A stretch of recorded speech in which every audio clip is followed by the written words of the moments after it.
Hello guys, welcome back to the channel. In today's video, I'm going to show you how to find the colorful brick sparrow in Heartopia during the Modular Street Festival event.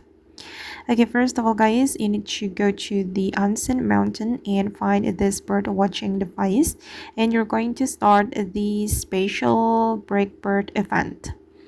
Okay, and you need brick ticket to start this event. Now I'm already joining the event guys. And now it's time to find the colorful brick sparrow. And the colorful one only appears during the event. So make sure that you join the special event, guys.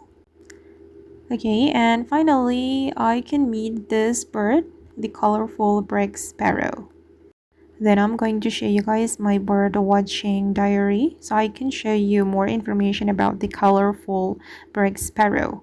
Let me open my collection and bird watching diary. Okay, this is the information about the colorful brick sparrow. The source is from the special brick bird event.